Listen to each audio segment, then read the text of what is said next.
Namaste and welcome to yet another episode of the Indian ID brought to you by ID Mentors. Raghav is a qualified engineer. Shweta has a degree in mass communication. Tara was a social science teacher while Ramesh is an English graduate. That's a diverse educational background. But they do have one thing in common. They're all instructional designers. For those of us who are instructional designers, this isn't surprising at all. Instructional design is one of those professions where your educational qualification doesn't really determine whether you get the job. You could be from any educational background but still apply for this role. So, if you're watching this video and wondering if you can pursue a career in instructional design, then the answer is yes. What you need to do is learn the fundamentals of instructional design, get a certification and start applying. Two prerequisite skills you need are: 1. You must be good with English writing, and 2. Possess excellent comprehension skills.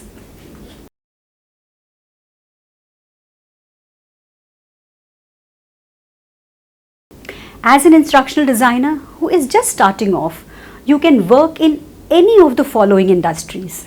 Companies across verticals such as banking and finance, information technology, hospitality, manufacturing, healthcare, academic publishing, consulting firms, or companies that are exclusively focused on designing learning material.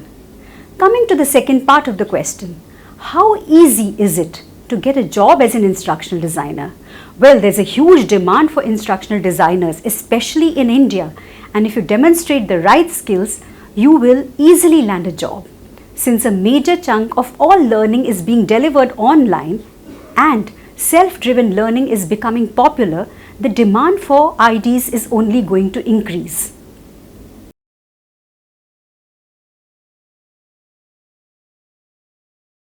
This is a question most people ask. I did too when I started my career in instructional design. And let me tell you, when I landed my first job as an ID, I had never worked on a computer. There is a misconception among many that you need to know software programming in order to become an instructional designer. Well, that's not true. You need to be adept at using computers and a specific software known as an authoring tool. An authoring tool is like PowerPoint software, except with a lot more features. Just like you may have learned to use the PowerPoint software by working with it, authoring tools can also be learned in the same way. Of course, there are programs that teach you to use authoring tools if you want to learn it in the formal way. I haven't been formally trained in using an authoring tool, but I can use one fairly well.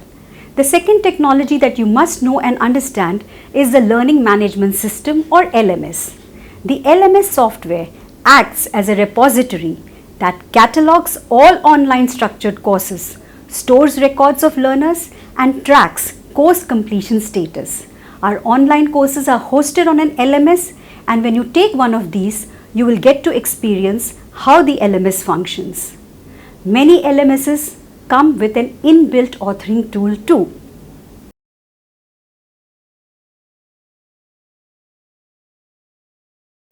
You can pursue two paths as an instructional designer, the vertical or the horizontal. This is illustrated in the image displayed here. If you plan to develop expertise in the instructional design field, then you will start as a content writer or associate, then move on to becoming an analyst, then a specialist, and finally the functional head, who will recruit, train, and mentor instructional designers. If you pursue this path, over time, with experience and expertise in the field, you can also become an influencer. To grow this way in your career, you must have a thorough understanding of learning science and keep abreast of technological developments and their impact on learning. You will also need to contribute to the instructional design community by writing articles, white papers, and books. This is the path I pursued. On the other hand, if you plan to progress hierarchically, then you can choose to lead teams and manage projects. To grow and evolve in this path, you will at some point in time need to acquire project management certification.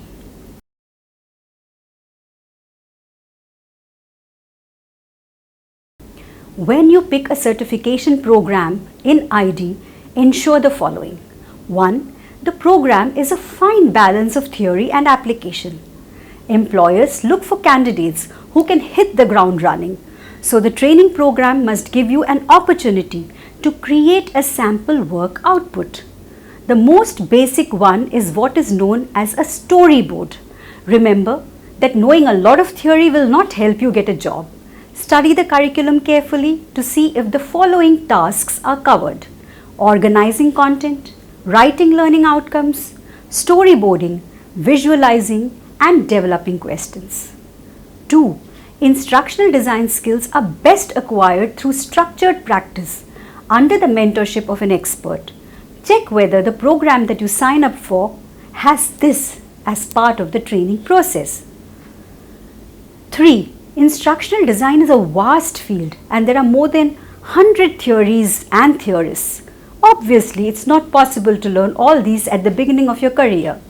However, there are some theories that are common and popularly used, such as ADDIE, Gagné's Events of Instruction, and Bloom's Taxonomy. Check if these topics are covered.